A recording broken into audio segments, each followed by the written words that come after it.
This is my review of Vox, the third season episode of Star Trek Picard. When the truth about Jack is revealed, the real enemy steps out of the shadows, unleashing a terrifying new threat that could consume the entire Federation. Not going to bury the lead here, I'm not a fan of Star Trek Picard. Season 3 might have been a marked improvement over the rubbish first two seasons, but it's still way off what I'd consider to be good Star Trek. For me, Terry Matalas's memberberry hodgepodge sits somewhere between bad fanfic and Trek's answer to the rise of Skywalker. And just about everything I don't like about this final season could be found here in Vox, the penultimate episode where everything simultaneously comes together and falls apart. The episode kicks off with the big revelation that the mysterious force behind the door in Jack Crusher's mind is the Borg.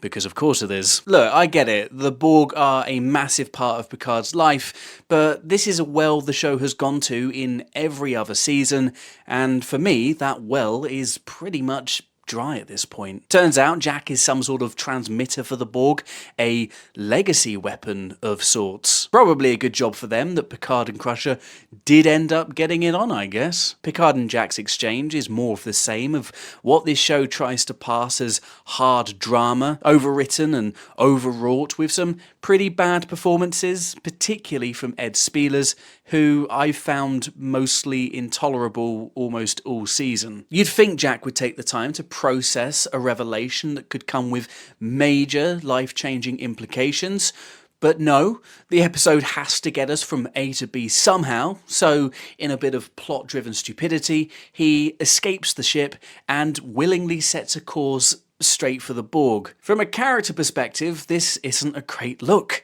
It makes Jack look reckless at best and completely idiotic at worst, but really it's just more contrived writing. These characters aren't acting like people with actual agency, they're puppets moving the story where the writers need it to go. After all this, the crew begin to piece things together. Turns out the Changeling's real role was to help the Borg infiltrate Starfleet through the transporter system, using Picard's altered genetic code to essentially infect everyone over time. I actually quite like some aspects of this. The idea of a covert slow-motion assimilation is pretty intriguing. It reminds me of the Doctor's fantasy assimilation virus that we saw in Voyager's 6th season episode Tinker Tenor Doctor's Spy, and the idea of a pathological method of assimilation was also touched on in that show's 5th season episode Dark Frontier. But how is any of this even possible? How are the Borg capable of carrying out a plan like this? The last time we saw them in Voyager's Endgame, they were in the process of blowing up. But here they are, not only still alive somehow, but now armed with this genius final plan with magic assimilation tech and a cube half the size of Jupiter. I mean, as comebacks go, this is up there, isn't it? And they've also got some pretty impeccable timing to launch their Rube Goldberg plan. All this coincides with Frontier Day, where every ship in the fleet has converged on Earth, now connected with some sort of fleet-wide synchronization, a new system that literally networks every ship together. Uh-oh. The insanity of this is actually acknowledged in dialogue, because of course, lampshading nonsense is something this show does quite a lot. Pointing it out doesn't make it any less stupid. It's an idea that's so dangerous and so clearly telegraphing what's to come, it borders on parody. Naturally, it's not long before the inevitable thing happens and the fleet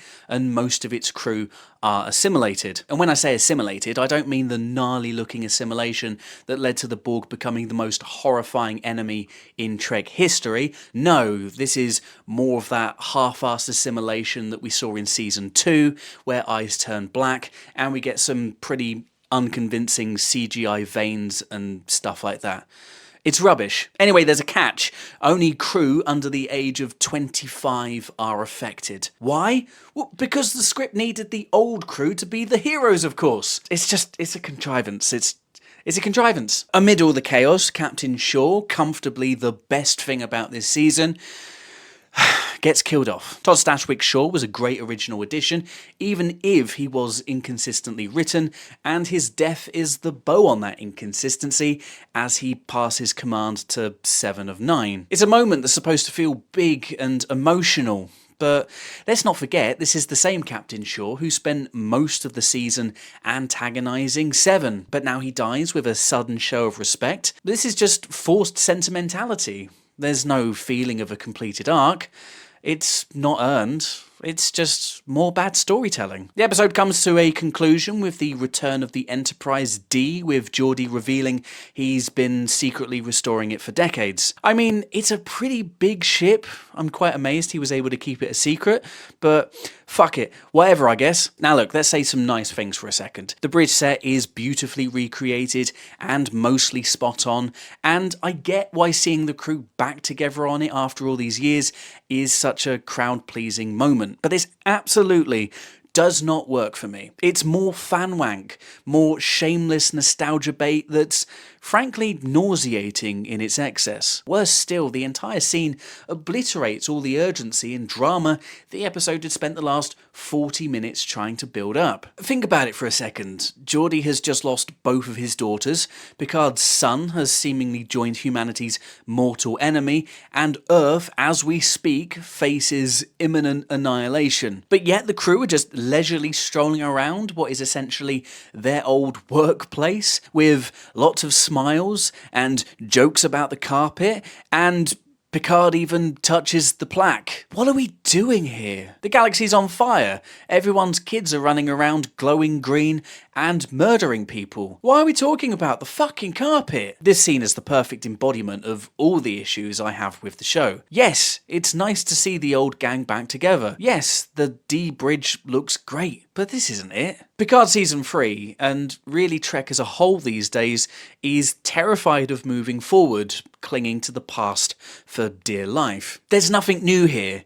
Everything is just a copy, or a riff, or a pastiche. I don't want Star Trek to be a nostalgia machine. If I want to live in the past, I'll just stick on some TNG. I want Trek that feels like a genuine continuation, shows that take risk and actually make new heroes. This isn't that. This is nowhere near. This is a tired greatest hits, rehashing a final farewell that was already done to perfection over 30 years ago. Vox is rubbish. It's overwrought, poorly acted, littered with contrivances. The dialogue's clunky, working overtime to paper over how absurd the whole thing is. The Borg are back and as boring as ever, and the nostalgia is laid on way too thick and lands like lead for anyone not primed to cry on cue, because the show reminds them of when they were fucking 4. I'm giving Vox a 2 out of 10. This isn't the Star Trek I fell in love with.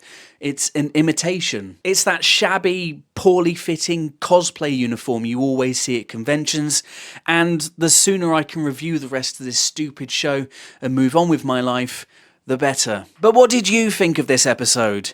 Did you love it? Did you hate it? How would you rate it?